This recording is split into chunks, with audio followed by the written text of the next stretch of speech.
You are listening to Noisy Speakers, the official Everything is Noise podcast.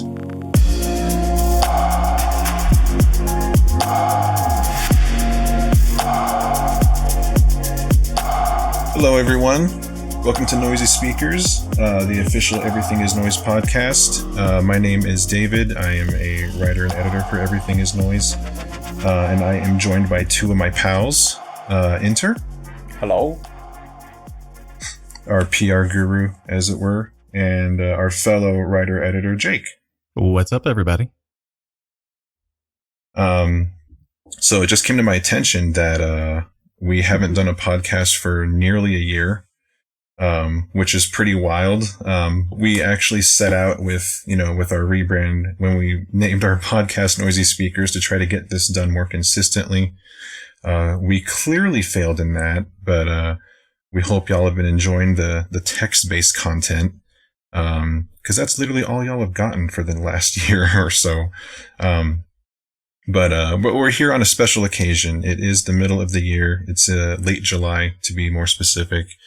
And everyone seems to be putting out these mid-year best of 2020 album lists to kind of get everyone apprised of all the fun stuff that's been happening in music in the past 7 months.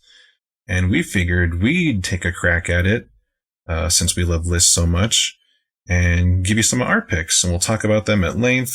We will agree.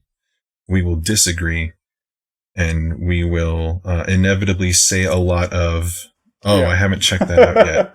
I was about to throw that in. And yeah, exactly. I will yield I won't even yield.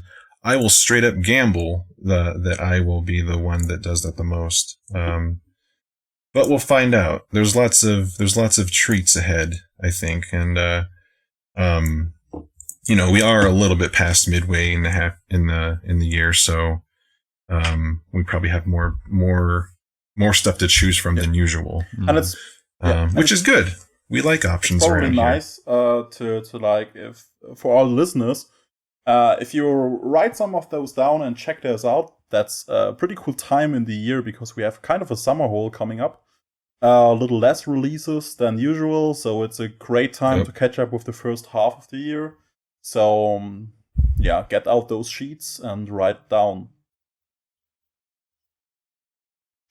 Yeah. Yes, cool, agreed. Get ready. Get ready. Yeah, everyone get ready. There will be a test at the end of the year in the form of our end-year list. And if you haven't listened to the stuff on our year-end list that was on our mid-year list, y'all messed up. Big time. That's all I got. Big time.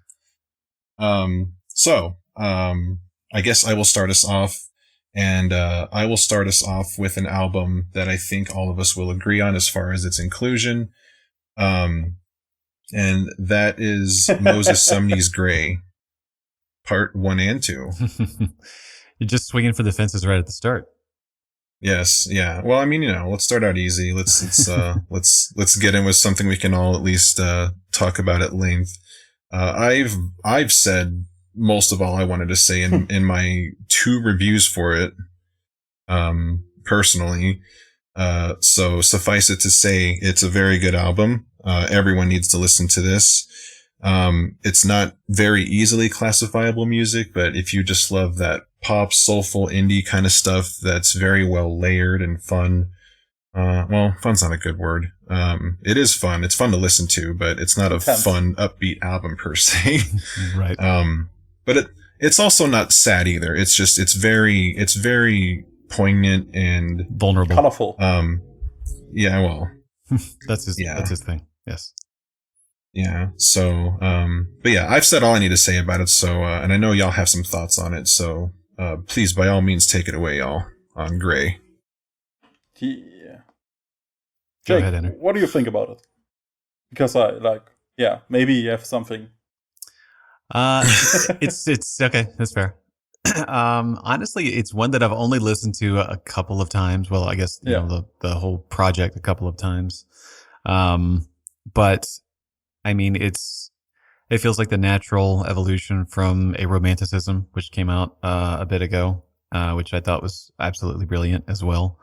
And I think it's just one of those sort of, it will probably be a bit of a landmark release for Moses Sumney, just because it feels like it's kind of where they've been headed for a while in terms of artistically and lyrically and what they're looking to say. And it's, again, not necessarily the easiest thing to digest, especially if you sit down and listen to all of it at once. But it's one of those slightly challenging projects that's well worth the journey, and just give you lots of feelings, lots of textures, lots of colors to I guess kind of sit through and digest. And if you've not listened to it and you think that you're interested in kind of like what David said, that sort of indie pop, R&B, slightly soulful, but very emotional music, then you've done really yourself nice. a disservice if you haven't checked it out. Yeah, it was cool. Agreed. I don't have much to add, I guess. I want especially highlight the great contrast between Romanticism and Grey, which I think Romanticism is probably a bit more accessible, at least for my taste. But it's also like it's pretty weird and pretty all over the top and like expansive and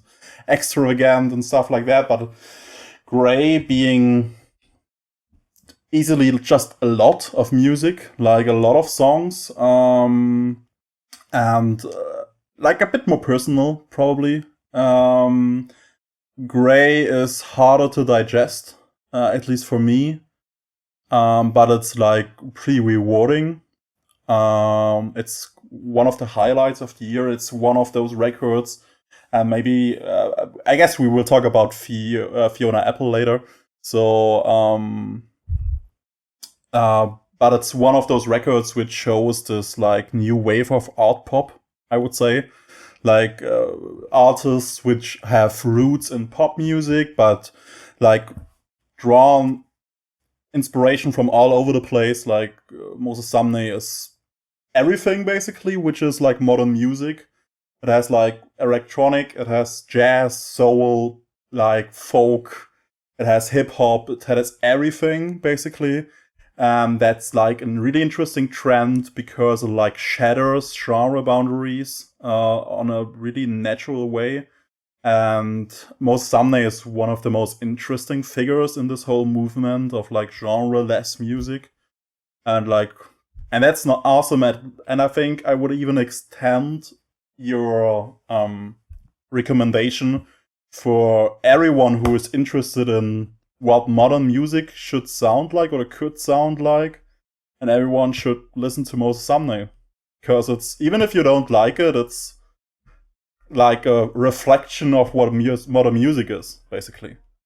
So that's probably one of the highest praises you can give to that. Yeah, I would agree with that. It's like the pinnacle everything is noise album as far as how much it doesn't care about being boxed in and just how kind of reflective it is. I mean, if it's cool, because it's really cool because it also like often plays with simplicity. It's not like all over the place the whole time. It's just like it can be, but it also can be super minimalistic.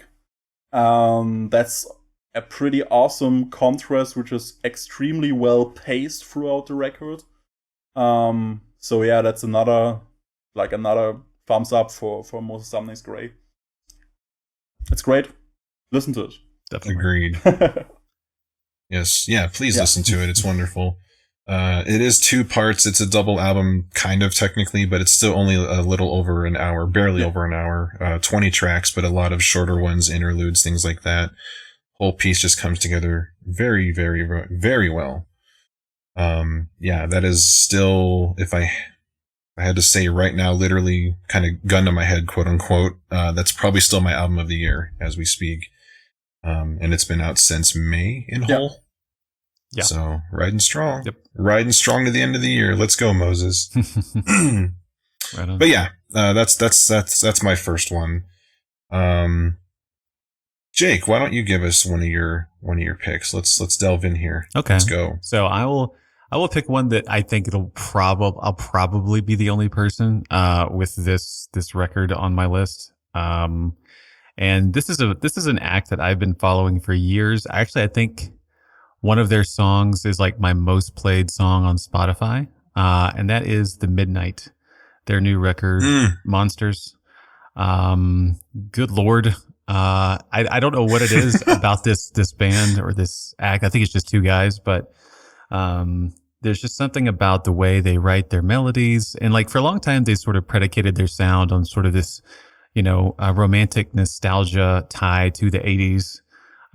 But with this new record, they go a whole, not a whole different direction. It's definitely still what they're, the synthwave, synth pop sort of sound, but they add in sort of new elements. They got some guitar solos and some trap beats and some instrumental pieces. And I don't know. I think it's just proof that if you're good at writing songs, it kind of doesn't matter how you classify yourself. And, yeah, I mean, I've listened to this on loop pretty much ever since it dropped. And specifically the song Deep Blue, there's like 3 saxophone solos that just melt my mind every time. Just 3. And bought the vinyl. it's just Yeah. I don't know. It just resonates with me, and it's perfect for driving through the city at night with the sunroof down and the windows down, and just vibes for days. So I don't know. It's climbing my list. It will probably make my final list. I doubt it'll be the top record for me, but again, it's just wonderful to see them sort of evolve and transcend a bit, and I loved it. I'm usually pretty hard on like this whole synthwave thing because it often sounds the same. It's not really like fresh. Mm-hmm. It's just like nostalgia tropes put together, and it's kind of cheap, I guess. But damn, those songs are tasty. Fuck me up. The songs are so fucking catchy. tasty. Yeah, it's super catchy. Yeah. I was really surprised. I didn't expect anything when I got into the record, and I was super surprised how well it's written. And how catchy it is, and how much what a strong narrative behind the catchiness. Like it's great, like they are great storytellers. Their stories are a little bit cheesy, but like it fits. Oh, and I love that. I love that so much. I mean, it fits a lot. It's high school proms and falling in love, and it's great. It's like it would fit to Stranger Things. Like it would fit as like an soundtrack to Stranger Things, just with even better songs. But yeah, it's great. It's probably not on my top list. Probably won't be, but it's great, and especially everyone not only into synthwave, but like is into like kind of electronic pop stuff. That's like is a must listen this year. Yeah, absolutely. Great record. Well, I'm glad you said that, Inter, just because I know you are pretty hard, understandably, on synthwave, because kind of like you said, it all kind of goes for aesthetic over like good writing and structure, typically, not the whole genre, obviously. I used to really love synthwave and more stuff along this line, and while this falls in line a bit more with synth pop, I haven't gotten into it very well. Like I didn't even listen to the song Deep Blue yet because I didn't make it that far in the album yet. Okay. But this is like everything that I should like, and for some reason it just didn't grip me immediately, and maybe because I just wasn't in a synth pop mood. It's a super vibey record. That's fair. That's rare. I think you have to want to listen to it, like you have to want to get into that mood. Because it's like you can say that it's one-dimensional, but on purpose, it just masters this one dimension pretty good. But you need to be in the click for that one dimension. So, and if you're not, the album won't click with you. Yeah, that's a good way to put it. I don't think I have been. That's a good way to put it. Yeah, it's definitely just pure escapism. Yeah. Like it's not going to like ground you, or there's no real deeper meaning behind the songs other than just. I guess the one thing that I would say in terms of emotional themes is just vulnerability. I feel like that is kind of like the narrative. But yeah, it's just, and there's so many little fun, nods to like 80s movies, just little touches here and there, or like 90s video games. They have like a song about like searching for Echo, which is like Echo the Dolphin and stuff. So it's, I don't know. I appreciated that. I love that stuff. So yeah, very that was enjoyable. a good one.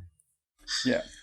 But yeah, I'll get into that. There's whoever's keeping count. There's our first one. I'll get into that album. I'll put it on my list again. Good. I promise. Good. But yeah, that seems like a one I gotta get into it eventually. Anyway, Yeah. Inter, your first pick, please. I want to get a little bit out of the line, because I want to give like quick shout outs to some records. And please like put some, I don't know, ice cold water on my head if you plan to talk about those records. We can do that later. But I want to give a shout out to Nero Di Marte and Imoto, one of the early metal highlights and one of the few metal highlights for me this year. And also to There Is No Year by Algiers. It's one of the most interesting rock bands currently working, with a great record.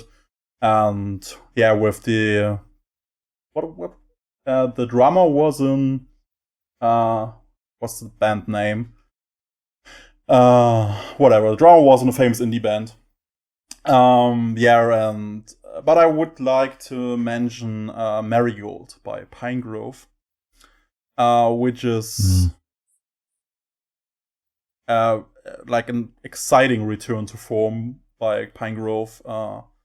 They were a great band, and they had real struggles. I don't know if the listeners are aware of that, but they had like real personal issues with their vocalist getting real heat for, I don't know, for harassment and for like shit. Like he did some shit, and he managed that pretty well. Like how well you can manage that in such a situation.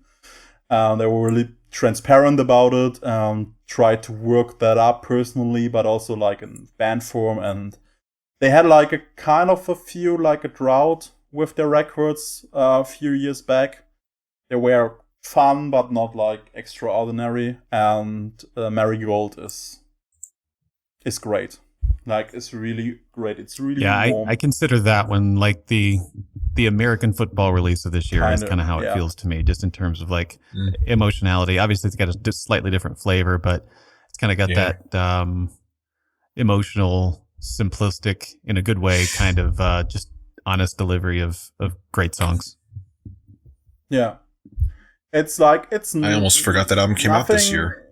Yeah, it's nothing which reinvents the wheel. It's pretty like your typical indie folk, but they have like a really, really unique charm and unique approach to songwriting.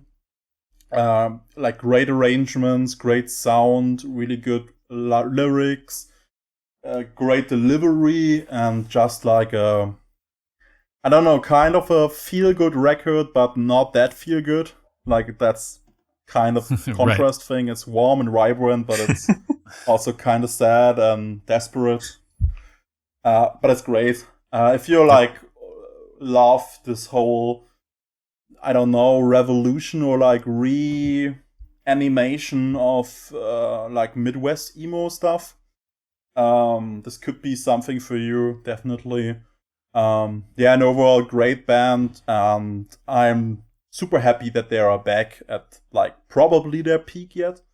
Listen to Marigold by Pine Grove. Came out January. Great record.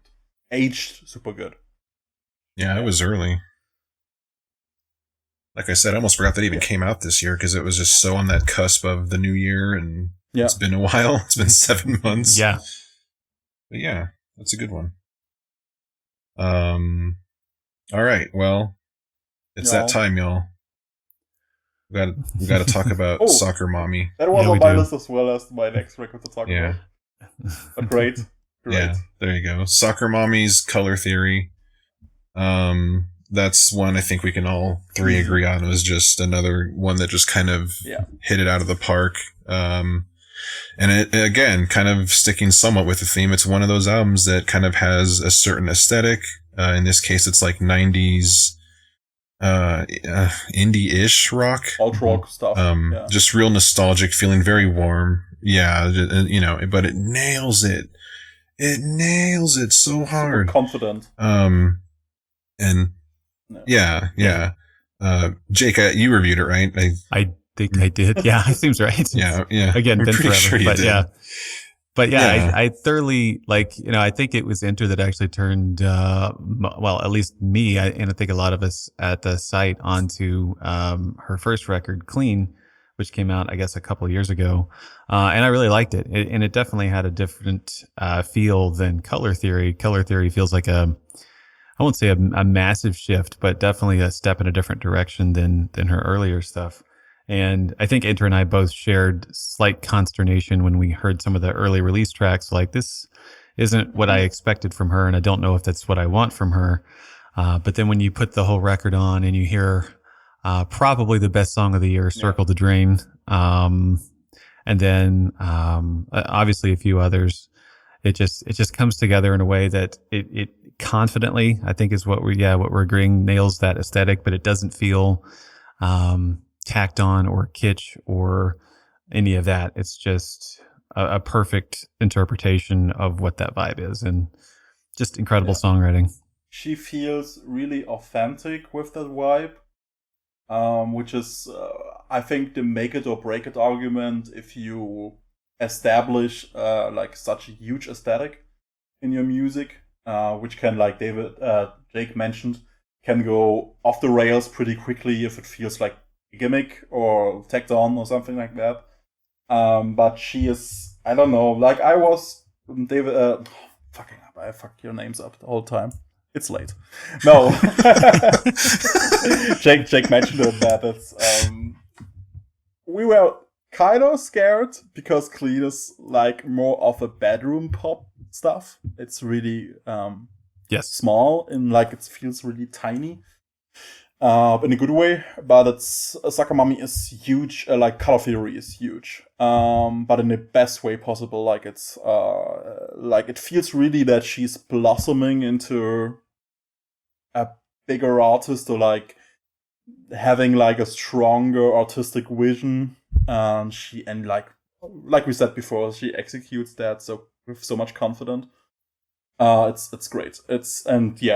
I can't like praise it enough, and I can't praise enough how good Circle the Drain is. It's easily one of the best, like song. The best song of the year so far. Yeah, I would agree with that. Yeah, absolutely. It's a slapper. Yeah, for sure. It feels like a song out of time. Like if you put that in a movie that was set in the 90s, no one would question it. They'd be like, "How did I miss this when I was growing up?" Like people would be confused. Yeah, exactly. Yeah. I don't know. Go on, please. No, go ahead. Sorry. Some weeks ago, I showed the Circle the Drain with the video to some of my friends, which aren't like necessarily into that kind of music. They were stunned how good it is. Like, it's not only the song, but also the video is so on point, and it like transports this feeling of the whole tune and her whole aesthetic in such a brilliant way. It's impressive, kind of. Yeah, for sure.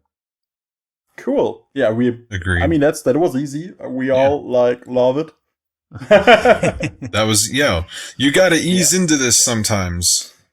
That's what we're doing. I'll mix it up, don't worry. I got some picks later on that are gonna leave y'all like, what? I'm excited for that. It's gonna happen. Yeah Anyway, next pick. Is it me? Are we going the same order? Yeah, sure. Let's do one more. Yeah, let's do you, Jake. Okay, all right, sounds good.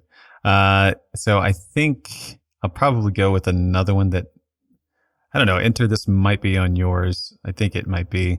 But this is another one that came out early. It's definitely a slower burn maybe, but the Bonnie Light Horseman record, good Lord. That's just one of those that I just immediately connected with, like upon hearing the first few notes of it.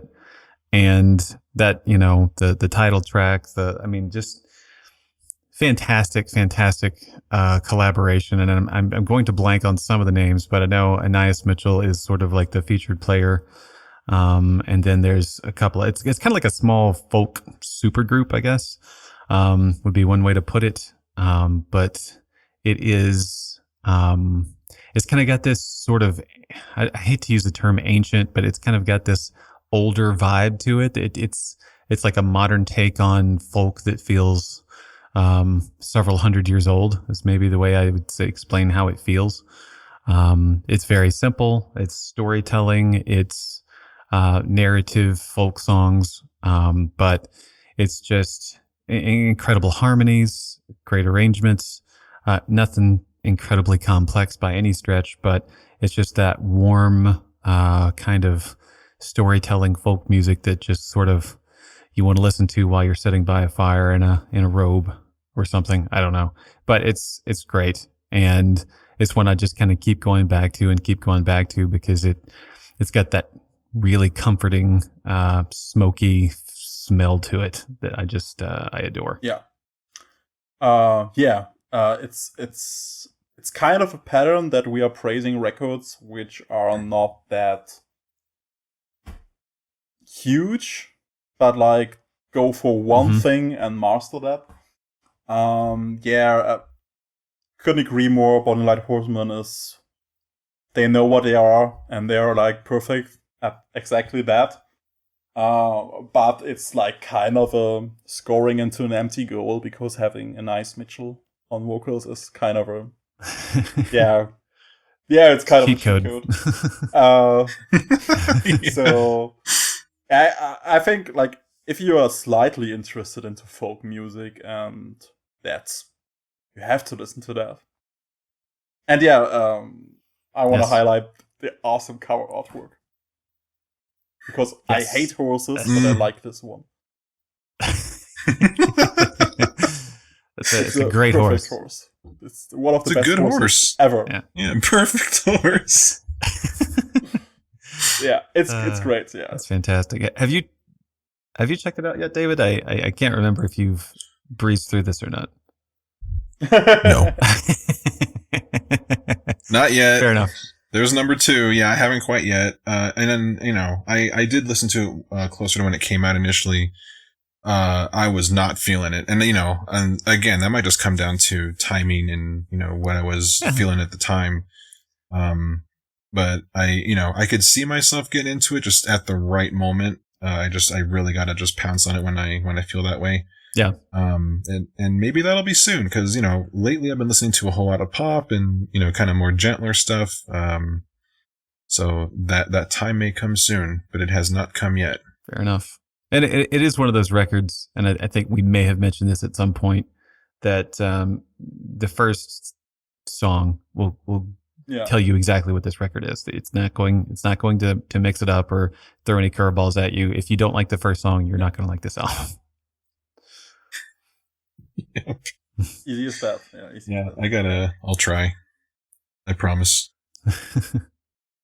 Yeah. Enter. I think we're to you. Let's hear it. We can all talk about, which is tough. Yeah. Well, and that's the beauty of it. We're all going to have like these hidden weird like individual picks. Only just a couple of mentions, especially for Jeff Parker with Suit for Max Brown. I don't know if you listened to that.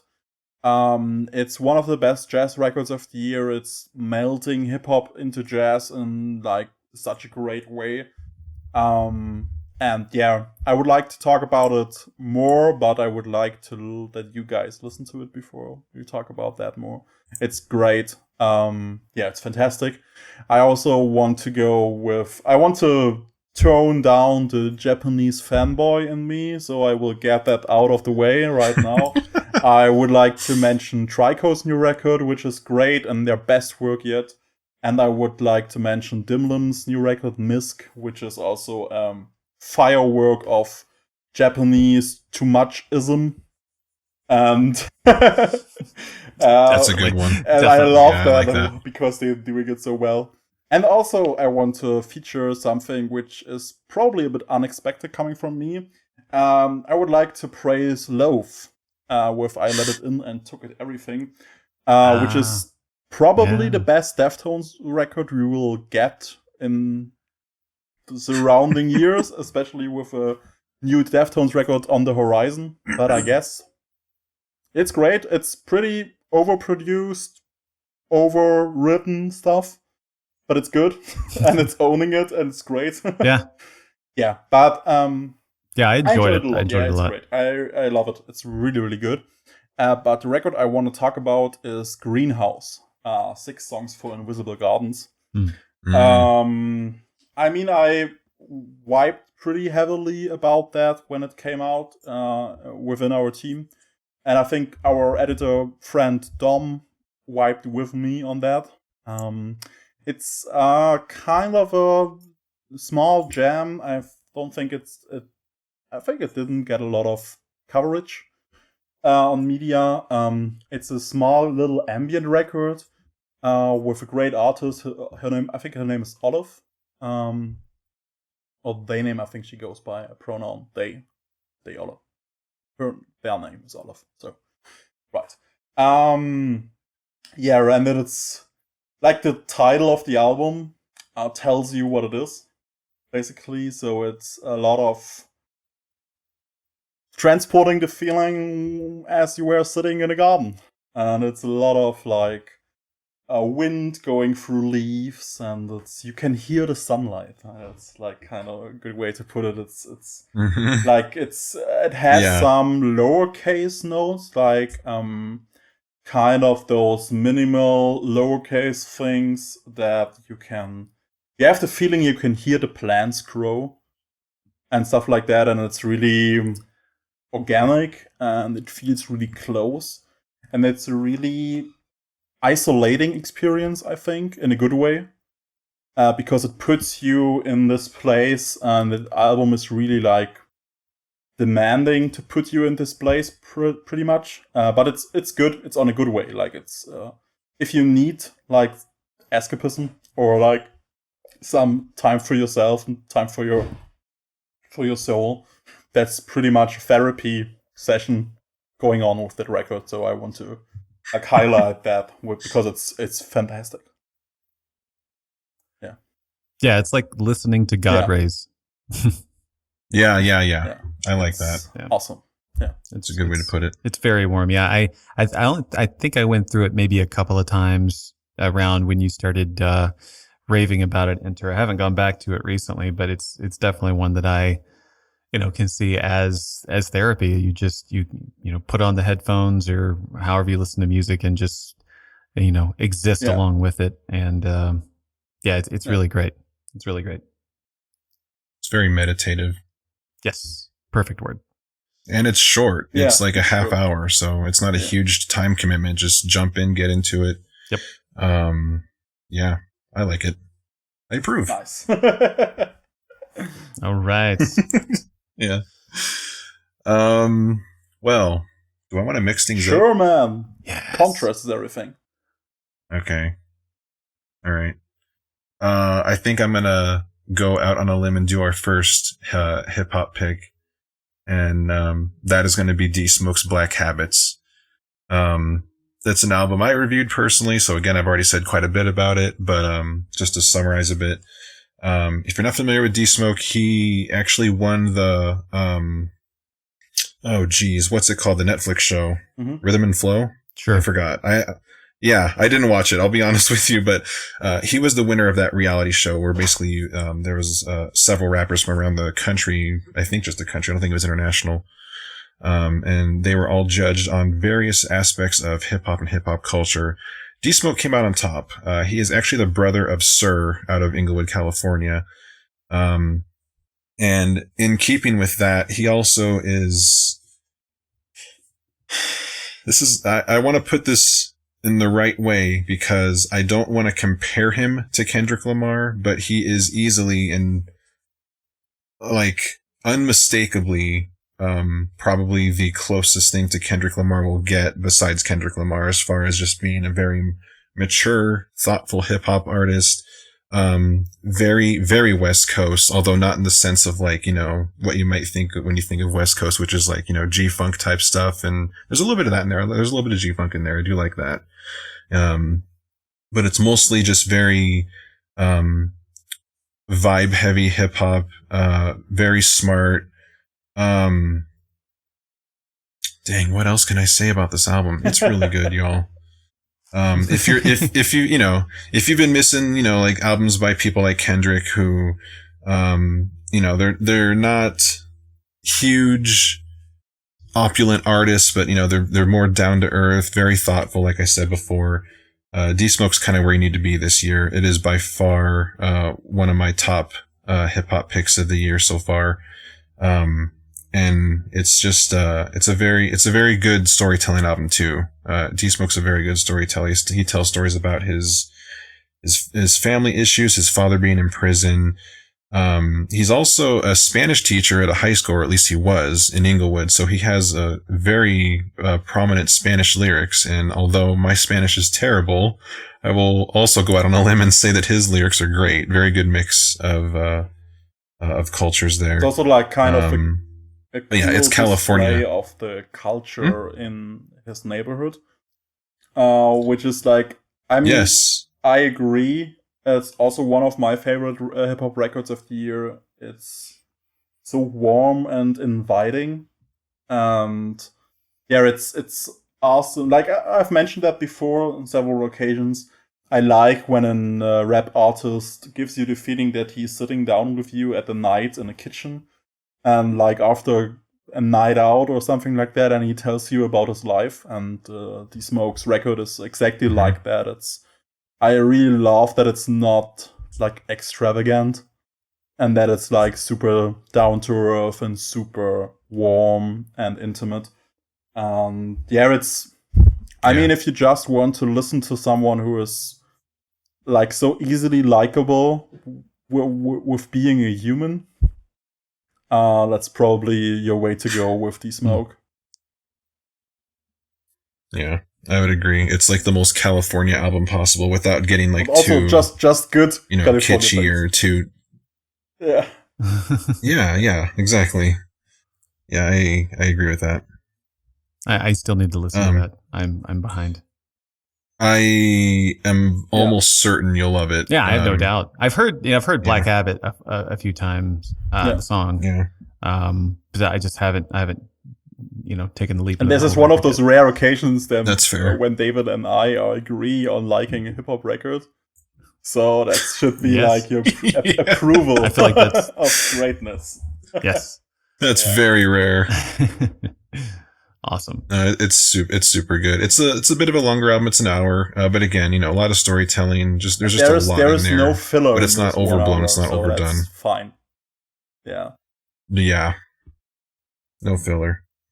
And I was right. I looked it up just for fact check's sake. It is called Rhythm and Flow, the show that he was on and won. So yeah, I haven't watched that yet, but if you're a D-Smoke fan, you haven't watched that yet, check that out too. He's on there. And he impressed quite a lot of people, enough to win the whole show, obviously. But yeah, that's my first of 2 hip hop picks on my list anyway. I have more, but we'll get to that later. That's wild. You have more? more? I have more. But okay. Yeah. Well, I got to pick and choose. I got my top 2 albums on here. But let's mix it up. Let's hear your latest. Your latest pick for that. Yeah, I want to give, again, quick shout-outs, especially Sons of a Wanted Man, Kinoma, which is probably one of the best black metal things happening this year, at least so far. Nothing new, but just good, really good, well-executed shit. I also want to especially highlight Khruangbin and Leon Bridges, were awesome Texas Sun EP, especially in the light of what a huge disappointment Khruangbin's new album is. Sorry to give a little bit of negativity, but man, I was stoked for that, and man, they let me down. It's not good. I also want to give a shout out to Blair and Yellow, great ambient jazz record from Switzerland. What I want to talk about? I want to talk about Amour from Boneflower. And did you guys listen to that? So No. Let me look. let me hold on. So yeah, that record came out in March.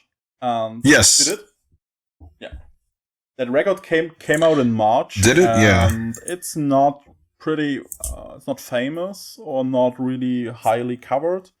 It falls a little bit into this whole new movement of scrams. Like has some screamo-ish parts, but I think it's mostly like a post-hardcore record. With a bit of like post-rock sprinkled on top, and damn, it's great. My fellow PR dude, Valentin, even calls it one of the best records he heard in recent years. Wouldn't go that far, but definitely one of my favorite records of the year so far. I don't know. It has an amazing vocal performance all over the record. It's if you like Infant Island and their new record, it's kind of more. While Infant Island is like dark and bleak, Boneflower is more of this hopeful hardcore feeling going on, but they are equally great. Like I would agree. Probably, I don't want to compare those two. They are vastly different, but it has like the same level of high quality scrams music, but like it's more melodic and more into like your typical 90s melodic hardcore vibe a little bit more. And it's great, and everyone should listen to it. That's it. Yeah. I will. It's fantastic. I very much will listen to that. It's really good. Really fantastic. It's a good one.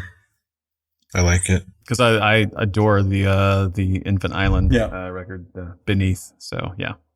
If you put those two in the same sentence, I'm all over the other one. Nice. That's it, basically. I just want to talk about Boneflower. Yeah. There is so much stuff on it, but I know most of that isn't like you aren't familiar with it, probably. So I want to avoid a little bit just talking to myself. So yes. No spoilers. So fair enough. David, if you want, it's a good album though. Yeah, I agree with that. So David, if you want to go on with your picks, that's it. I haven't listened to it since it came out, honestly, but I'm not huge into scrams, to be completely fair. But there's some things that'll come along with scrams elements or just that kind of vibe that I'll take to, and that's definitely one of the ones I took to. It's like Inter said, it's not as bleak or anything as other albums. It's a little bit more.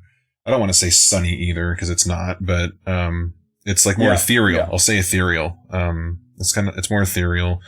Good vibes. I do appreciate that album a lot. But yeah, that's all I got to say about it, really. Word. That's it. Jake. Okay. Give us a pick. So this one is, I guess, maybe leaning further into the heavier stuff, as I am wont to do on occasion. And this one is, I don't know if it'll probably make my year-end metal list. I don't know if it will make my cumulative year-end list, but that is Spirit World's Pagan Rhythms. Good Lord. Like that first riff, I had to put $10 in the stank face jar, because it's just so Slayer, so Bolt Thrower, and when you they just start off the record with these religious excerpts of people talking about how Satan is invading the U.S. through heavy metal music, and then they just throw off these riffs that just make you want to just kick a door down. And it's like this lean metal, and it's got actually the vocals are actually much more in the hardcore space, but it's definitely not either completely. And it's 30 minutes of just banger after banger after banger. And if you consider yourself a metal fan in the slightest and you haven't heard this, it's refreshing how unoriginal it is in a weird way. It's just very much back to the roots of let's play some riffs. And I don't know why I connected with it so hard. I think it was just that simplicity of we know what we want to do and we're doing it very well, kind of like the theme of this podcast so far. Yeah, so far, yeah. But yeah, it's I don't know. I adore it, and maybe that will pass within the coming months, but for now I'm just all about it. So yeah.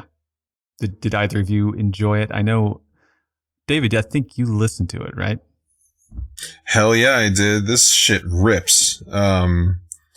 And I agree with pretty much everything you said. This is a hot take probably, but the way that I kind of compartmentalized it in my head is it's basically Satanic Panic, like that kind of era, that kind of mood. Yes. Whatever. I almost said theory. It's not a theory, but whatever. Satanic Panic back in the day. It's that basically co-opted by like Rob Zombie, the movie director, not the musician, and like made this kind of, thematic, satanic, kind of battle between like religion and, or like how Satan has like corrupted religion or corrupted human, whatever. It's, there's a lot of different things you can say, but it's got that grit. It's like kind of almost blackened thrashy at times. Yeah. Yeah. It's and all mostly very mid-tempo stuff, which I really like in my metal. Doesn't try to get away with speed as an excuse for songwriting. Yes, exactly. And there's definitely more of a hardcore vibe at times, especially with the vocals. Yep. They're very harsh, but you can actually understand most of them. And it's all Satan-y and evil, but for a good cause. And I just want to shout out one specific song, Armageddon, Honky Tonk, and Saloon. Yep. And it comes with a little like end of song intro from the previous song, and there's like hooting and hollering and yep, acoustic like country guitar in the background. It's fucking wild. But it's a good little treat. It's it's definitely a really good solid metal entry for the year for sure. I agree. I like that you like it. But if you want to not sell something to me, tell me the riffs sound like Slayer and Bolt Throw. That's like the best way. That's also kind of a hot take too. It's the best way that I like just turn around and leave. Yeah. Yeah, no, I don't have. I was gonna say it's nothing for me. It's I think it's not a surprise. But yeah, I guess you're right. I don't know. I listened to it once when I got it, and it was like, yeah, I guess people who like this stuff will like this record. I'm not one of those people, so please, next one. So yeah, but yeah. I mean, I hope Spirit World's PR puts that on the freaking back of the album or something. For people who like this kind of album, this is the kind of album they will like. Yes, exactly. Perfect. Yeah. It's a way to sell it to them. If you somehow miss Slayer for some reason, this is better than. Well, I mean, look. What a statement!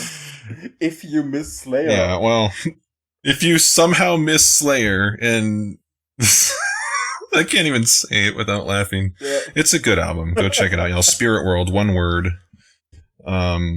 It's a slapper for sure. Another slapper. Yeah. It reinvents nothing. It's just like good and refreshingly good, in my opinion. So there you have it. It's evil metal with Satan in it. Like that's the tropiest shit imaginable, but it still manages to be very good. Yes. So yeah. It's what you drive down the street in your dad's van that has a wizard painted on it too. Going to pick up your friends. Oh God. That's all it is, man. That's awful. If you've seen that scene in Old School, that old comedy with Will Ferrell, where they're driving down the street with that van at like Mach 9, picking up frat people, that's exactly what I think of when I hear this album. I watched that movie with my girlfriend recently and told her it's one of the best comedy movies ever made. And I stick to that. Yeah, that's all right. One of the best comedy movies ever made. Yeah. That van scene is my favorite part by far. That is the greatest part. And that is, Spirit World is basically that scene in music form for me. Even though there's, I think Master of Puppets is playing in the background of that scene. Same shit. Whatever. I mean, it's just dub it over. Who cares? Spirit World is practically master of puppets, right? I mean, at the end.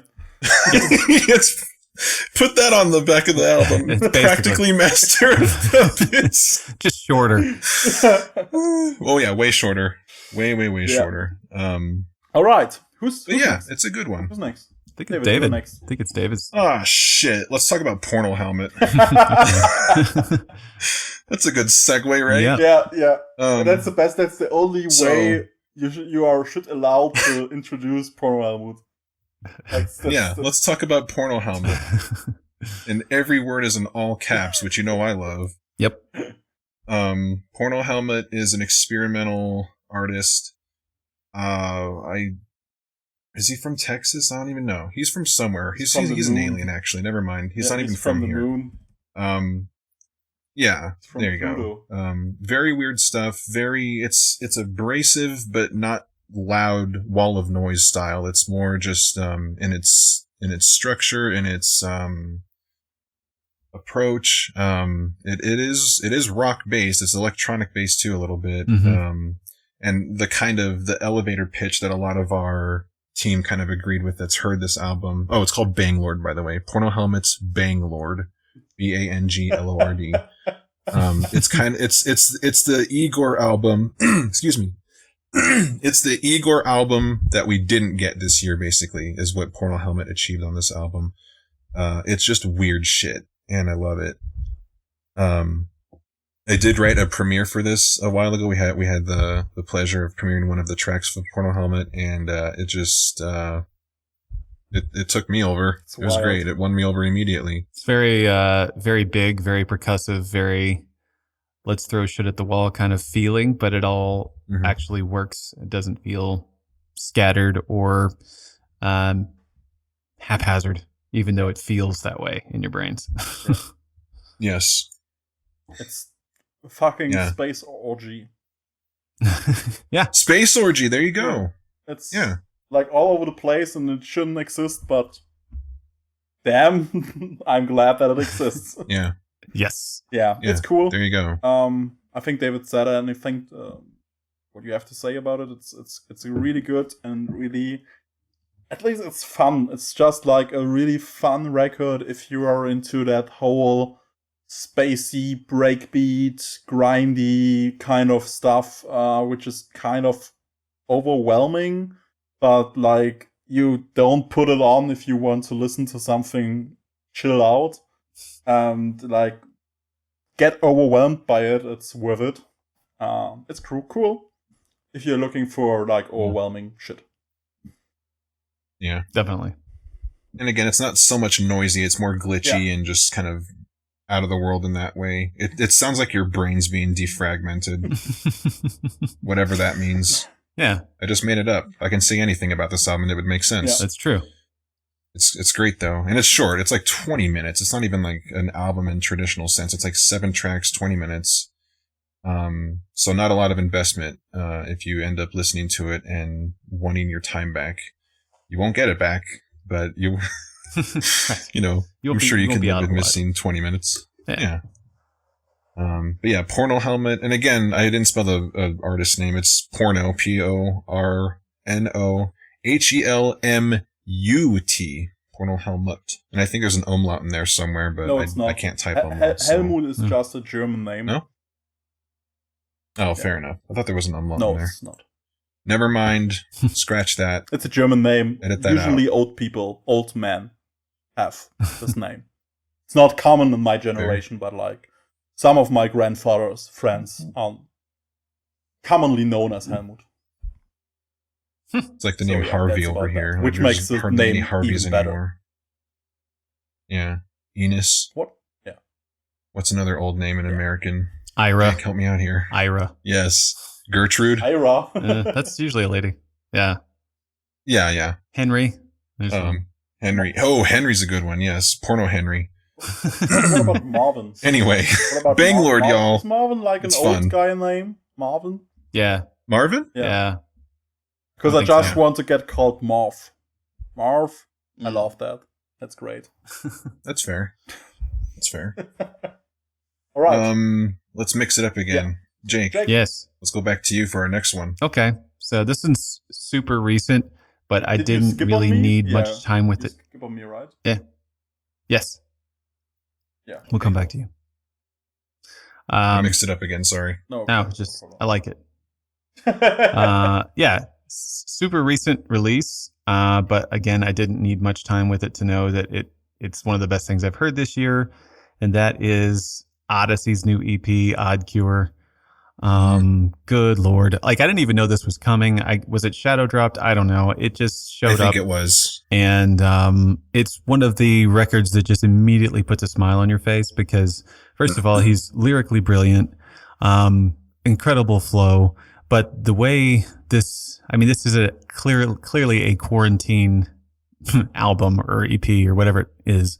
I think he calls it an EP, but I think it's like a bit long for an EP in general. But yeah, all the skits are just like him calling people to check on them to see how they're doing, what's their life like, are they social distancing, like his mom and his PR contacts and things like that. And that stuff just puts a smile on my face because the conversations are light and they're fun and seem genuine and sweet. And then the songs are just, I think I put in our group chat, there's a lyric in one of the songs is like, I believe I can move things with my mind, like my hands and my feet. I don't need magic to produce things. And it's just like, my God, man, where do you come up with this stuff? He's just brilliant. He's socially conscious. And it's just everything he does is a breath of fresh air. And I'm so glad we have him. Just so glad we have him. Yeah. Agreed. It's the gift that keeps giving. Yes. Yeah, Odyssey is probably one, or in my top 5 rappers currently working, easily. And it's, I don't know, he was kind of off the radar for quite a while. His last record was brilliant, and he just comes back, swipes everything away, and just it's I didn't know I needed that, but I needed that a lot, and it was great that he's back. Yeah, and it's just so good. His stuff is so cool, and I'm usually really I have problems with rap records with too many skits on it, because often they feel like fillers.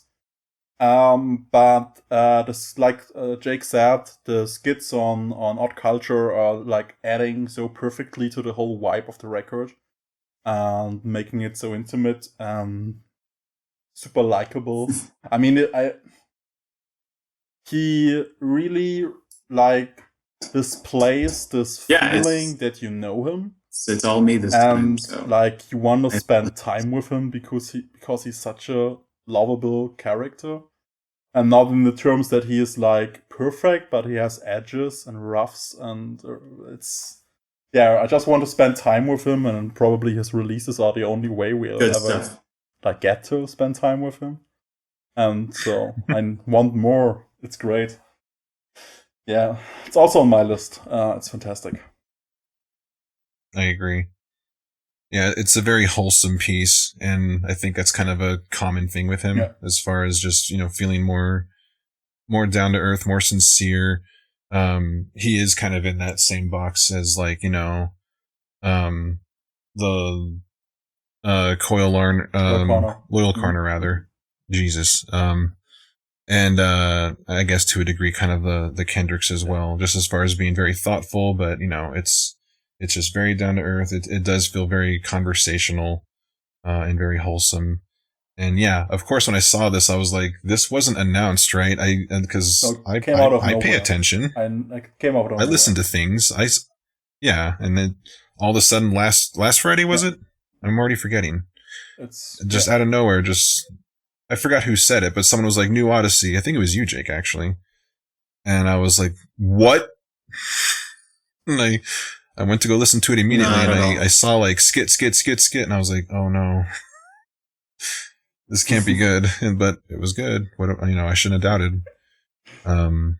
Yeah, very good piece. I got to listen to it more. I only looped it 5 times, and I say only because it's so short. You got to do it more. But yeah, lots of fun. Yeah, I agree. Easy. Easy. Yeah, Enter, give us another easy one, or completely hard. Okay. At the time, I just as usual, I think that was released back in the spring, right? I want to shout out to Drama and Dance Without Me. So yeah, I didn't really get into if I've ever mentioned that in the stuff group, until like that record. May or June. The band is called Drama, and the until record is May, called I was Dance just Without all Me. metal because that was just it's like kind of a trip hoppy indie pop record. So once I got a few things behind me, in a very similar category than the mellower stuff. So I need to go back and listen to it. Not That's super the original, kind of space I'm in right but now. what it does, I should definitely do that. Perfect on that. But and it's also like just good because the songs are so good. I was about to like scratch it off my list because I didn't listen to it that much in the recent weeks. It came out in February, I guess. And put it on again, and then no, I can't scratch this. This is brilliant. And then since then I do that a lot. To it constantly. I also want to shout out to Horse Lords and the Common Task, which one of the best math rock records of the year. If you're like looking for something a little bit in the vein of battles, this is great for you. Great vocals, super crazy weird shit, super great record. And also want to shout out to Shabaka and the Ancestors. Definitely. The amazing new record by Shabaka Hutchings, one of Shabaka Hutchings' projects, one of the 700 million projects he does, and everything is pretty good, like alarmingly good. This is alarmingly good as well. We Are Sent by History, its name. Really strong jazz record. So, but I want to talk about, David loves this as well, as far as I know. It's Cassowary's self-titled record. Let's fucking go. Yeah. So, what's Cassowary about? It's, I think when we talked about it, we settled quickly on it's this year's Kyle Dion. I think it was you for the video, yeah. It's funky, neo-soul-y, jazzy, great vocals, kind of a lo-fi feeling going on. It's not like super highly produced, but it's like on purpose. It fits the record pretty well. It feels like being done like in a basement and with some friends, and they are getting together and creating this super vibey record. It's has some really great saxophone sections. Super cheesy in a good way and catchy lyrics and vocal lines. It's some great beats, and it's overall just a really warm and feel-good record. Yeah, I love it. It's great. And it's only getting better. Agreed. It's really good. Regrower. It's pretty good. Oh, Jake, I think you're muted. Uh-oh. Hey, everyone. Sorry about that. In this day and age, you have to just come to terms that there are going to be technical difficulties, whether you're on a 25-person Zoom call or trying to do a podcast shit talking about music. Something is bound to happen, so we apologize for that. And usually it's David. Usually it's me, and I'm holding up pretty strong. No. Well, fair. It's fine though. You might notice a very You might notice a small decrease in quality. We apologize for that, but everything should be pretty clear still. But anyway, Cassowary. Yes. Let's continue. It's an album that came out this year. Yeah, it's an album that came out this year. You should listen to it. It's another one of those albums that's kind of quintessential California. It's got those kind of California warm vibes, but, not overly so, not stereotypically so, I'll say. It's not like surf rock integrated or anything. It's just, it's more light, jazzy, soulful. You hit it right on the head. What I was going to say about it is it literally just sounds like a bunch of friends got together and kind of jammed. Yeah. And, not that it lacks structure in that kind of jam band way, obviously, but it just sounds very organic. Very free, and I love it. And it's great. I think that's all I got to say about it. It's just a wonderful project. And I think last year we had Kyle Dion to kind of deliver a very similar take on that kind of music. And I think this is it for this year, at least so far as capturing that kind of same vibe. So if you like that album from last year, definitely check this one out. It's pretty similar as far as vibe and execution. Super overlooked. Super overlooked. Yeah. No one talked about this. Yeah. Super overlooked. No one. We talked about it. One of our writers reviewed it. Shit. Did we? Yeah, we did. Yeah. And I had that in the noise off as well. Yes, you did.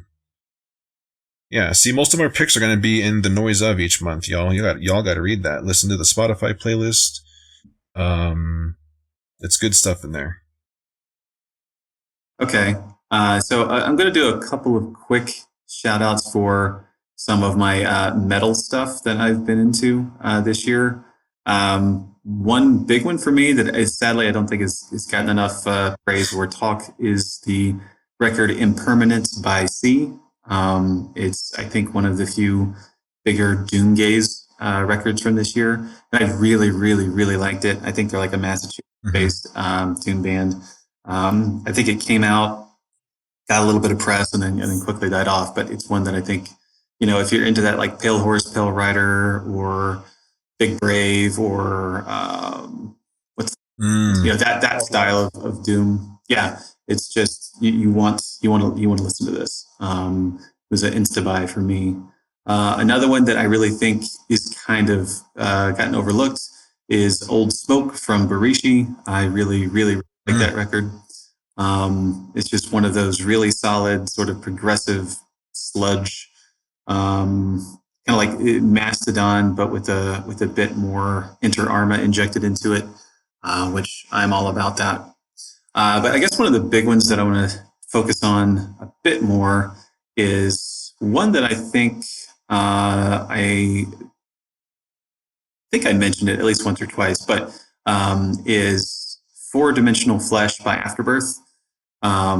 This thing is just weird in all the right ways, cohesive somehow, but it's sort of like that utter end of brutal slam death, but it definitely goes to space and goes places that I just didn't expect. It's got those unintelligible wormed style vocals, but it also has sort of like this kind of ethereal background at the same time where, you got riffs and you got blast beats and you got the double bass, the clickety clacking, but like at the same time, you feel like you're being eaten alive by a black hole. And, I think it's one of the most unique metal releases I've heard in a long time. And I think it's really, really solid, especially considering how young the project is. I think that was their first LP, maybe even their first release overall. But I think it's got Will Smith from Artificial Brain, I think, is doing the vocals on that. I didn't know that. Yeah, I think I'm right on that. It's Colin Marston produced it. Yes, it's incredible. What? Yeah. Which is I didn't know that either. Usually, like the sign of you have to check that. Yes. Yeah. Yeah, I thought it was really damn cool, and it's one that I kind of go back to on occasion, just because I feel like it does things that most metal records don't, and that is it plays with space in a way that is different. And I enjoy that, like literally and figuratively. I just because I was a bit curious. Just looked that band up. They are around since 1993. What? What? Yeah. How did I miss their second full length? They had a record coming out in 2017 called "The Time Traveler's Dilemma." Not really sure if that got any attention, but it's also like they are out on Unique Leader, like one of the bigger players for extreme metal. Their previous record was already out by a Unique Leader as well, so. Probably a bit attention, but not that much, obviously. But they had like a demo in 1993, a demo in 1994. Then they had like a break until 2013. That's crazy. 20 years. They got busy. Yeah. And then they were featured on a compilation, I guess. And they had another demo in 2014. And then they came back with The Time Traveler's Dilemma in 2017, and now that's the second full length with Four Dimensional Flesh. Okay. Wow. But like, I was not aware of them and their music doesn't do much for me. But I was curious because Colin Marston's involvement in this project, which is like kind of like a moth to the light thing for me, probably. Sure. And it's a lot. It's a little bit too. I don't want to say heartless, but it's a little bit too cold for me, I guess. Yeah. But it's probably just based on my like current mood that I don't like this overly technical, weird metal stuff. But like if you are looking for something which is like really prog death, like really prog, this is probably a good place for you. Yeah, exactly. That's a good way to put it. It's not like a paint by the numbers prog death either. It's like genuinely progressive. No. Yeah. Oh yeah. Yeah. It's really like it does some weird things, had some good ideas. Definitely something which is like on my papers for like getting back to it when I get more into the mood for stuff like that, because I think it will click easily then. Like, and as you can expect with Colin Marston behind like all the producing, it's, I mean, like, I don't know if anyone else could have make this album sound better. Right. It's not super clean. It's pretty dirty. But everything this record needs is like being edgy and dirty from the sound. It's really challenging, but it's perfect. Like Colin Marston reads those bands, and his way of like putting his magic into producing is like baffling. It's great. I don't know how he does it, because he's like workhorse and he has like 1 million projects a year, and like I don't know how he does it. Yeah, same. Yeah, I agree. Yeah, I agree. It's a good one. Shit rips. Yeah, and yeah, prog death's kind of one of those things that I've grown a little weary of over the years, just because we had like a huge influx of it, and it was just a lot of bands that kind of more imitated more than innovated. Yeah. Not that everything has to be an innovation, obviously, but should be iterative, at least. Yeah, exactly. But no, this is one of those albums that I definitely have on kind of my metal shortlist for the year too. Just good rippers. It has kind of a little bit of a Blood Incantation vibe too, a bit. So if you like that band, you should definitely check this out as well. Very solid stuff. Yeah. But yeah, I agree. Enter. Yeah, I got a spot. Nice. Yes. Also, like quick shoutouts. One of the best hip hop records of the year is Rap Ferrara and his amazing Purple Moonlight Pages, which is like the new project from Milo. If you are slightly interested into hip hop, you will know who Milo is. And Rap Ferrara is basically his new project. It's, I would say, equally cool. David, I think you are not that much into it, as far as I know. It's a little too abstract for me generally. Okay, so that's probably my shit. Yeah, it's amazing. It's maybe second, third place hip hop for me. I think we will talk about the number one later, which is probably also David's number one, coincidentally. Yeah, another thing I would like to shout out is Mountaineer's amazing record, Bloodletting. One of the great post-metal records of the year. Highly underrated band. I don't know how they are staying so underrated, but they are delivering great record after great record. Bloodletting is probably their best yet. It's so huge. It's so good songs. It's great. Also pretty amazing is Ian William Craig's new record, Red Sun Through Smoke. Really accomplished experimental folk ambient artist. If you are like, I don't know, kind of a music hipster, you have to like that, I guess. But even beyond that, it's pretty good. It's really cool shit. He does all of his stuff is pretty great, and his new album is no exception to that. Also want to shout out Kraken Quartet and Adobo. It's super nice little IP. Backdrop is its name. Super cool. Like if you know Kraken Quartet, they're a math rock band, but they are heavily focused on like xylophone and vibraphone and marimba going on. So those kinds of sounds with two drummers.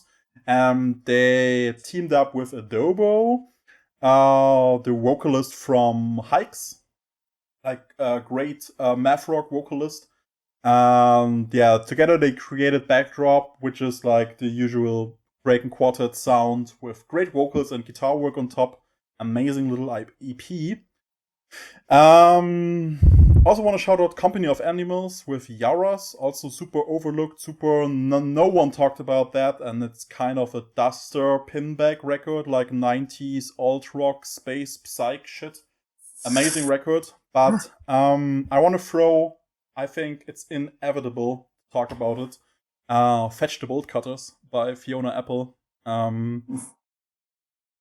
Until the release of something else we will talk about later, probably the most important release this year, just because Fiona Apple is, I don't know, critics darling, probably. Yeah. I mean, it's brave and bold and just shows that, I don't know. I mean, there is a lot of hype going on around Fiona Apple, and I can imagine that it can be a turnoff. Like when everyone is crazy about something and like people praising Fiona Apple as like one of the best songwriters of our generation, probably. But only because that time they are right about that, kinda. You can argue with that, and that's fine, but she's doing amazing shit for years. Fetch the Bolt Cutters is like, I never heard anything like that before, and it's not just good for being fresh. It's also good for what it tells you and what it is about. And it's just an amazing record, super not that weird, I guess. But it's just good. And don't let the hype fool you, I guess. That it's like overhyped. It's just pretty awesome. That's fair. Why it's hyped. Yeah, sometimes the hype is warranted. Yeah, I mean, and it's similar because if you never listen to Pimp a Butterfly, and you just like have the impression from all the hype is going on, you would probably think, hey, maybe that's a little bit too much, and maybe it's just zeitgeist or whatever, because the album is so hyped, and then you put it on and say, yeah, maybe they are right. Maybe it's hyped because it's monumental and amazing and like bigger than itself. Like it's bigger than just a record. And like it changed the music world, basically. And Fiona Apple kind of changed the music world. So it's fair, I guess. Yeah. That's fair. I agree. Jake, I'm sure you have a lot more to say about it than I do. So I haven't listened to it. If you will. I haven't listened to it. Oh, okay. So no, I don't. Fair enough. I don't. I hope that Okay. at least Jake had listened to it. But yeah. I will. Fair. I thought you did. No. I mean, I knew it was going to be a. I knew it was going to be a big listen and kind of. I really wanted to put my focus onto it, and I don't feel like I've found that space yet, but I hopefully will soon. Yeah. Just a pitch cell. It's primarily just vocals and percussions. Okay.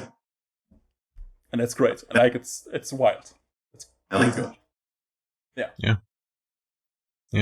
I've only listened to it a couple times, but I was never a Fiona Apple fan in the past, mostly just for lack of trying though. I didn't really get into her like that, or even like adjacent artists. But of course, see, this is the kind of the part where I actually fell for the hype. Everyone was just, even outside our circle and everything is noise.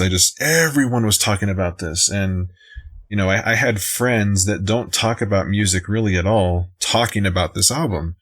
And so I was just like, all right, let's go. And it was super interesting. I do got to go back to it because I listened to it a couple times, but that's not enough. You got to listen to it a lot more. This is one of those albums you kind of have to give undivided attention to, and you got to be in the mood for it. So definitely go into it with kind of that expectation, I guess. And it's also kind of not dangerous, but like weird that it has this universal praise from everyone, but it's not for everyone. Mm-hmm.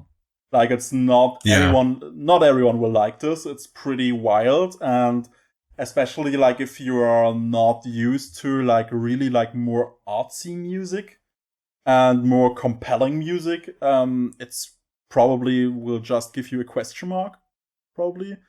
It's not like super accessible. I mean, Idle of the Wheels, their previous record is, in my opinion, way more accessible than Fetch the Bolt Cutters.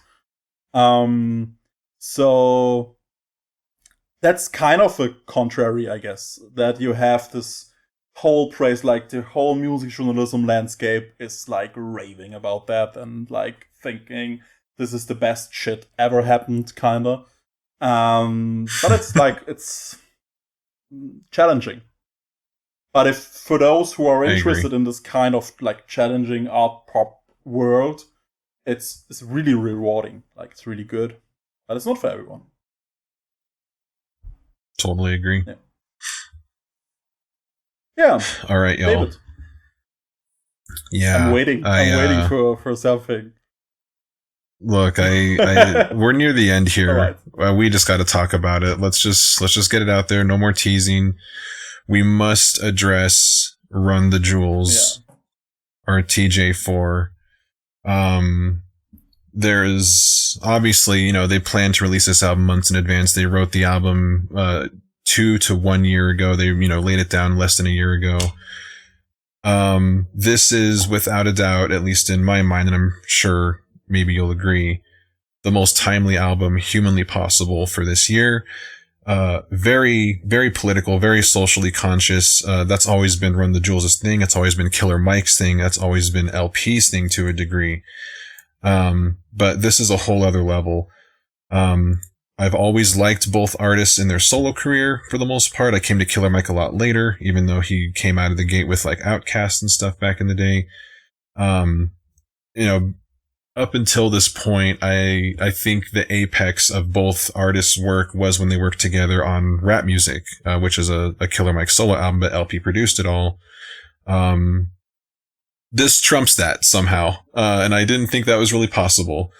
It is so cutting. It is so visceral. It's down to earth in the sense that you got to be in the mood to listen to music that isn't necessarily escapism, because it deals with very real issues of police brutality. Just a ton of stuff. Racism. I don't even know what to say about it other than what I said in my review. Again, this is another one I reviewed.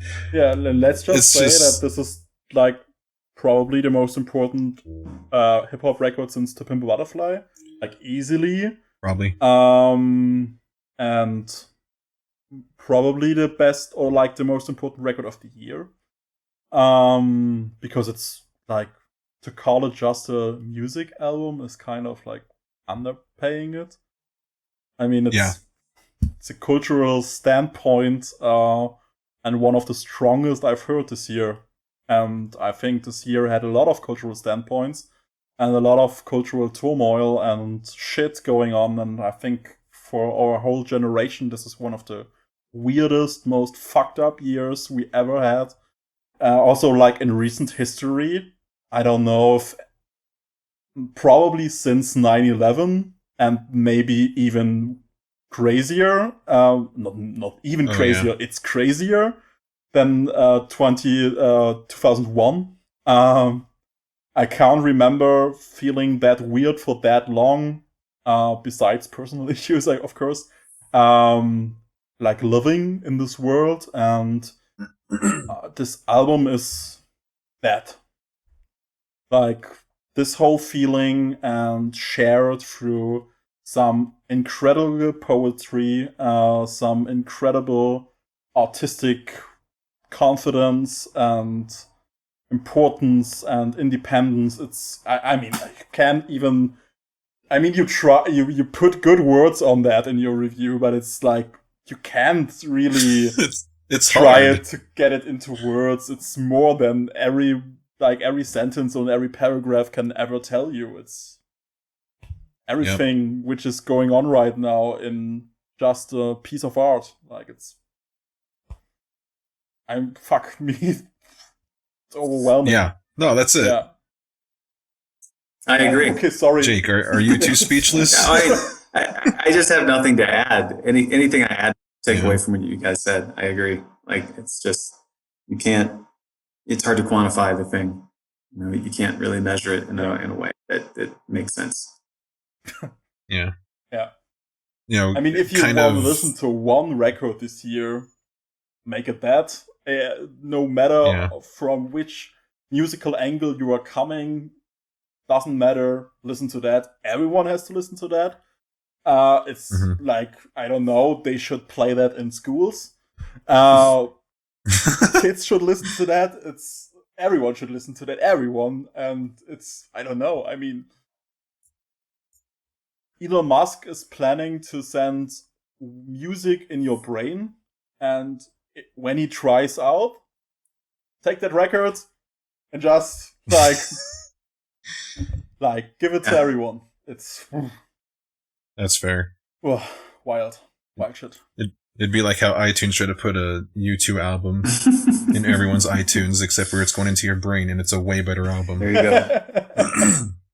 But yeah, no, that album is defiant incarnate, and it doesn't really pull any punches. But it's pretty approachable hip hop still. You know, it's not all super aggressive. It's very reflective. The last song on it literally made me cry when I first heard it. It was just that intense and emotional. The features are good. You know, we got Greg Nice on here. We got DJ Premier, 2 Chainz, who I'm a fan of 2 Chainz. I like him a lot. He complements the track well. Out of Sight's a track he's on, and it's one of my favorites of the year. We got Zach De La Rocha on here from Rage Against the Machine, obviously. Everything is in its place. There's also kind of a somewhat hidden but not really feature from Gangsta Boo, who I love also as well. Just listen to it. You know how those publications, some websites do like, what's like one album of each year that encompasses that year? In the future, if someone does that, or when someone does that, because someone will, if you don't pick RTJ4 for this year, you messed up. I mean, look, it's my opinion, but still. Also, hot take. There's like no other album. Hot take. Yeah. Out of I love hot takes. Out of Sight is one of the best hip hop beats I've ever heard. Yes, it is so good. I've never heard anything like that. It's, I don't know. It's like kind of Mobb Deep, the infamous kind of good. Like one of the best beats ever made. Great. It's a slapper. Yeah.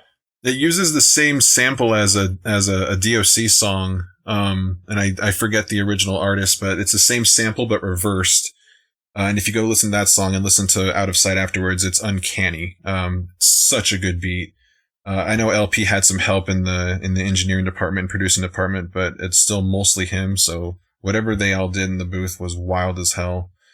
But yeah, that's it. That's my second album of the year. If Gray were to be first, it's easily best hip hop of the year, and it's probably going to stay that way. To be honest, this album hasn't faltered for me yet, and I don't think it will.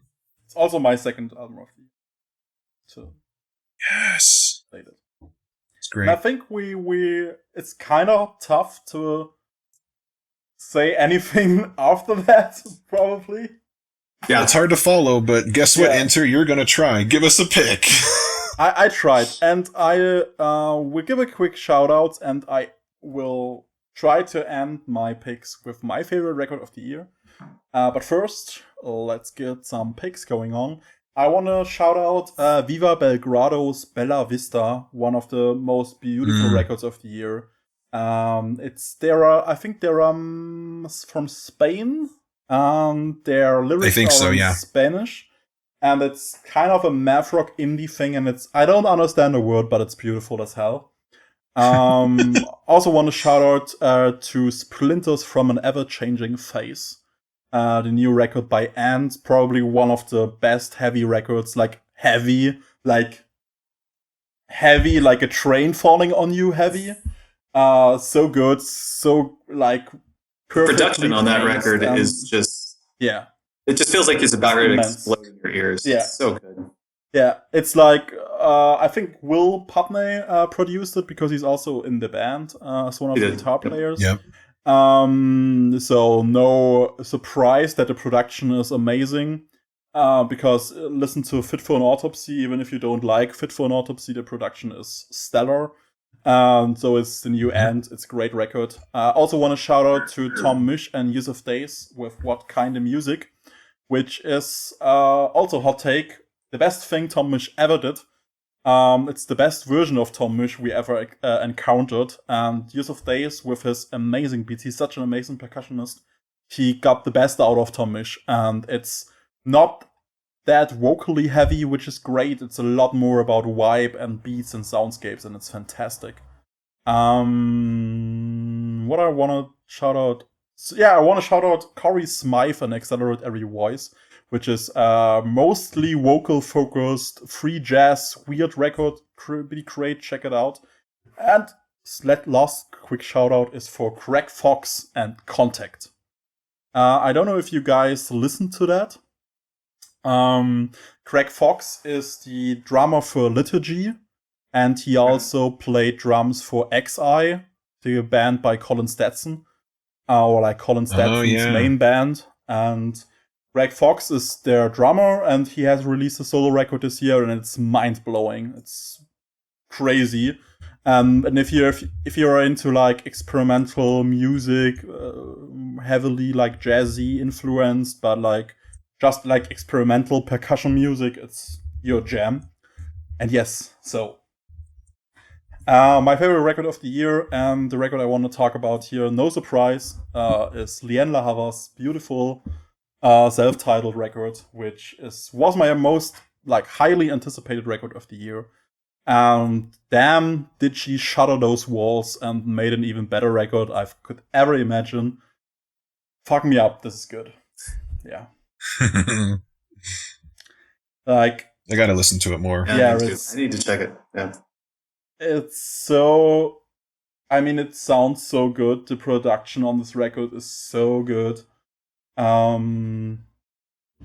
It ends with a guy playing, or someone playing, I think maybe congas or tablas, some percussion instrument, and he playing it for like 30-40 seconds, gets out of the beat, and then Liana says, okay, we're done.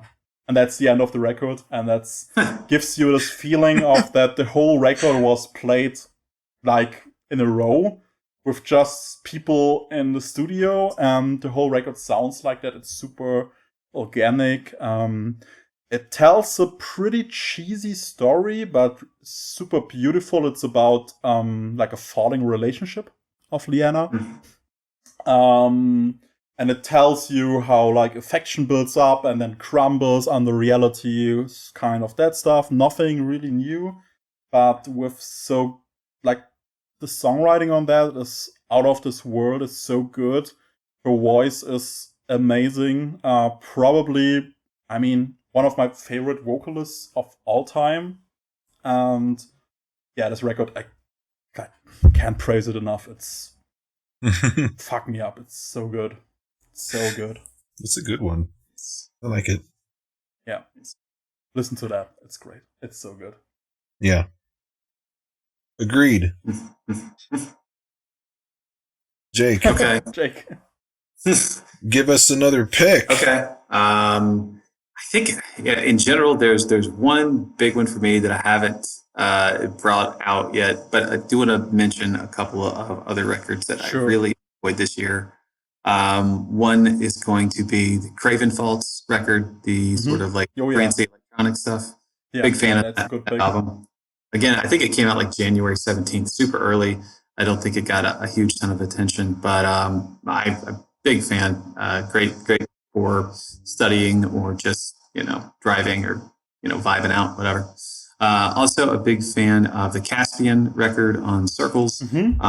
Just post-rock geniuses, those fellas, and I've adored that one.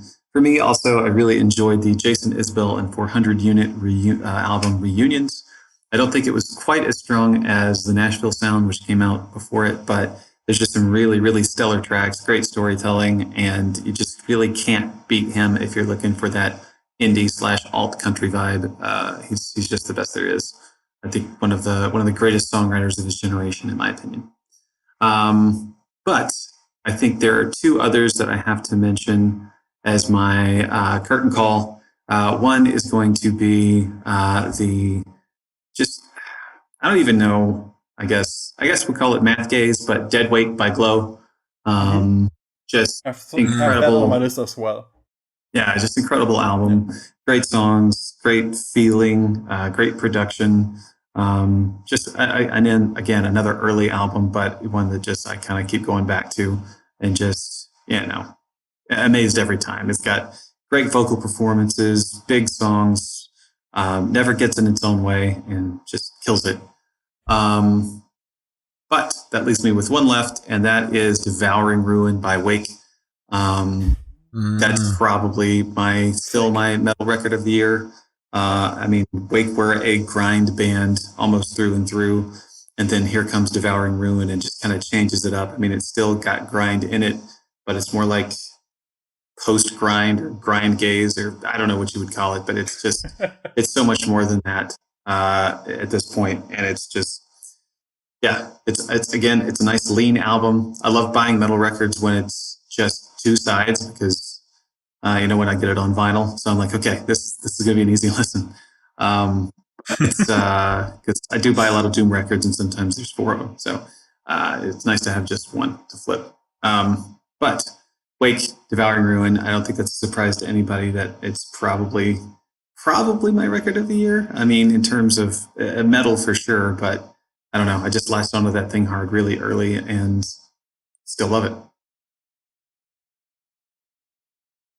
Yeah. I listened to it and it didn't grab me that much, unfortunately. Yeah, me too. But it's great.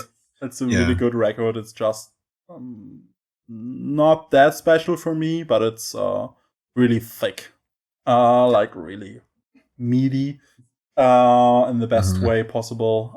Really, just walls of sound, and they handle that pretty good. Great record if you are into this kind of newer, not super grindy. I agree to that. But they have I think they are going more for a sludge vibe, but it's cleaner than your usual sludge. It's bleak, but not heartless. It's pretty. It's pretty warm for a metal record, I guess.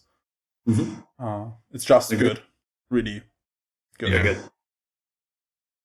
Yeah, had some post metal in there too, which I like. Yeah. Yes. Yeah. I gotta try it again because it seems like something I should really like and get into. Yeah, try it. I think you will like it if you give it more space, probably. Exactly. Yeah. Is there anything else we want to talk about? Do we have anything on the table? I have just a couple of shoutouts I just want to drop, and then I'm done basically. There is a lot more on my list. I do too. I have 70 records. Go ahead and start yours. Okay.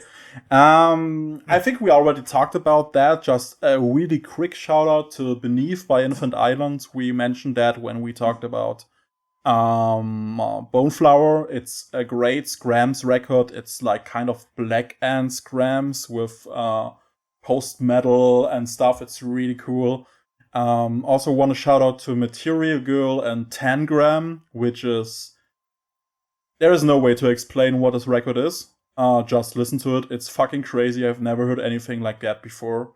It's wild. Try to find it. It's really good. Anything else I want to talk about? Oh yes, I want to talk about, just quick shout out to Healing is a Miracle, the new record by Juliana Barwick. She's a really great ambient artist, and now she's working with Ninja Tune, one of the most accomplished record labels of the world, in my opinion. Ninja Tune means you're a good musician and you're a good artist. So Joanna Barwick impressed me with their previous releases, especially with Will. I think it's their last record. But it's a fantastic record, and Healing is a Miracle is also pretty amazing. And my last shout out goes to a record which came out 2 days ago, and in 2 days sneaked the way into my album of the year list. And this record is called No Summer by an artist called Cinderwell.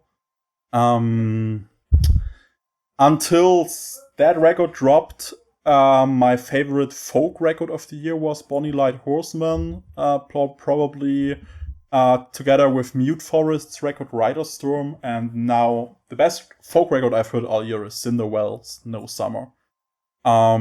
It's intense. Jake, you have to listen to that because you will love it. I will. It's super down to earth. It's dark. And I think it's one of the strongest performances by just like one person, like a solo artist, I've heard in probably recent years. It's overwhelming. It's Damn.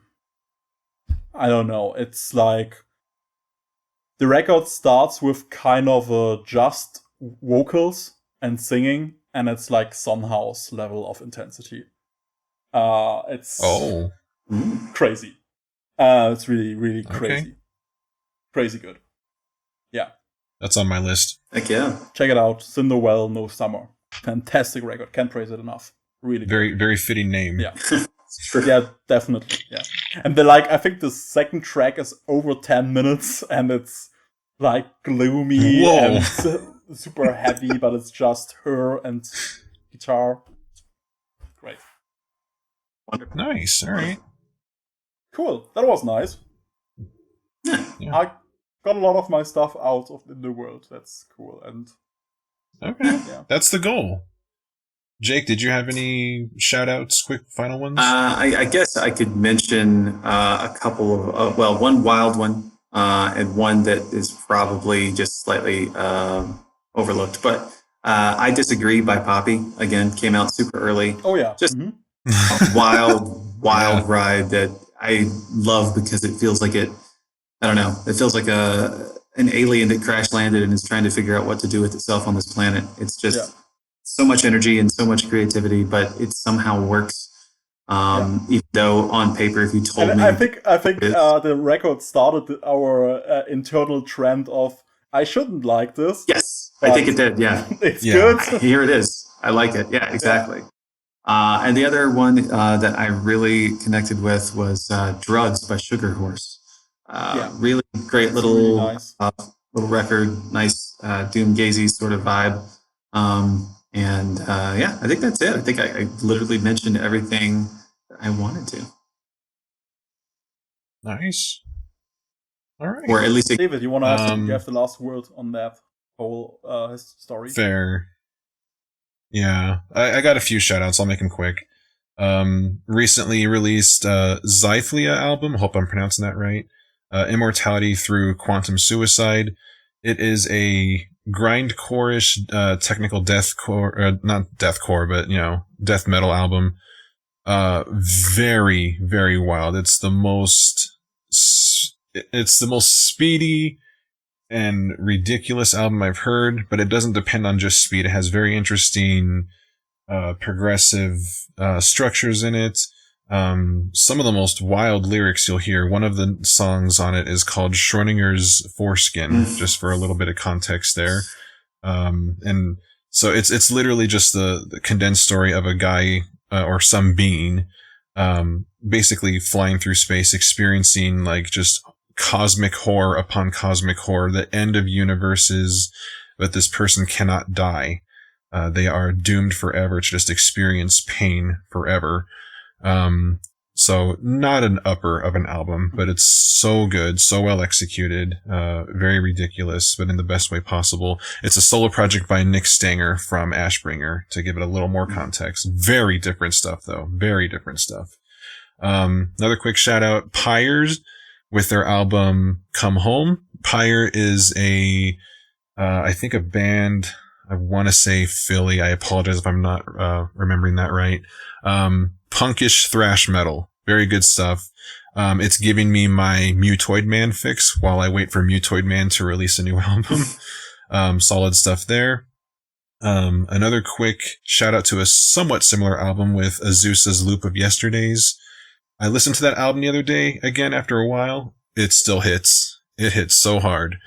Very good, progressive thrash there. Supergroup, of course, made up of Liam Wilson, Chrysler Esquivel, hope I'm pronouncing that right.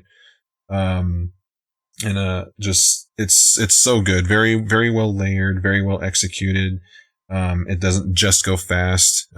It's very reflective and introspective as well. Very, very good follow-up to their debut album. And then I guess my final shout out is going to be Yves Tumor's Heaven to a Tortured Mind. Again, very soulful, kind of jazzy pop kind of feel to it. Definitely some Prince vibes in there occasionally.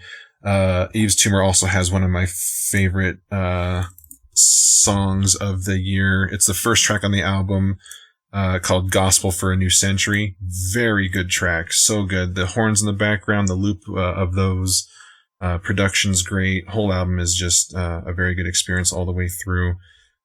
Just another one of those things you can kind of vibe to or dance to. Pretty energetic as well. It's kind of like the foil to Moses Sumney almost, because it's a lot more energetic on the whole. But kind of a similar vibe, there's interesting musings on love in there, and, just, relationship stuff and personal and things like that. But very different, very interesting.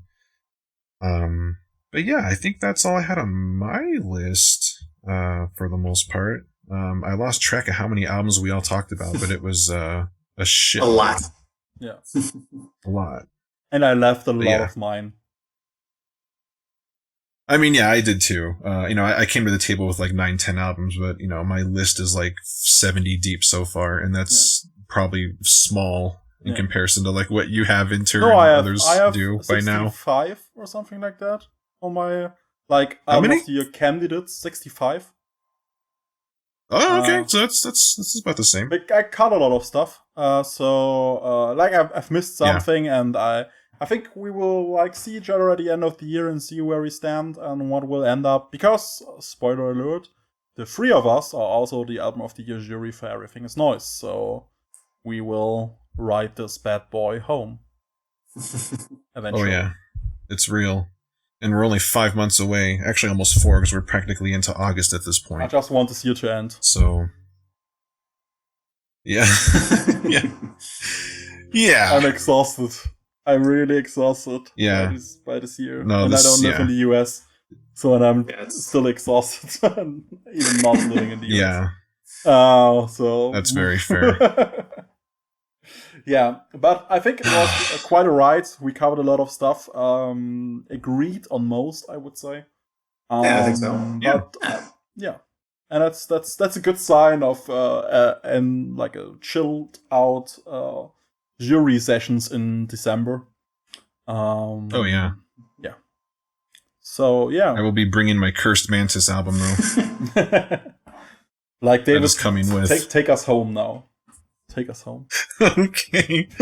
All right. Everyone stay safe. Please wear a mask. Wash your hands. Don't be an asshole.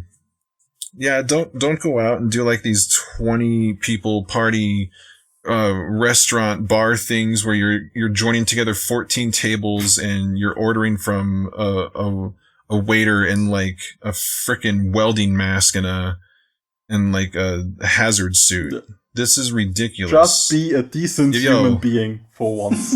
Yeah, stay home when you when you're not out doing important stuff. Yo, look at it this way. I'm sure y'all have heard this before. If y'all want live music to come back anytime this century, we all just gotta like buckle down. And I'll be honest though, I've been loving all this live stream stuff that artists have been doing. It's been very entertaining to watch people kind of move to that format and just really acclimate to the situation. But yeah, regardless, everyone stay safe. We will hopefully be back with a couple more podcasts in the year, just musing on random stuff and interesting topics and everything. But no promises. Stuff happens, and if that phrase encapsulates any year, it's this year. Yeah, we do what we can. So thanks for joining us, everyone, and we hope you have a great rest of the summer. Bye. Peace out.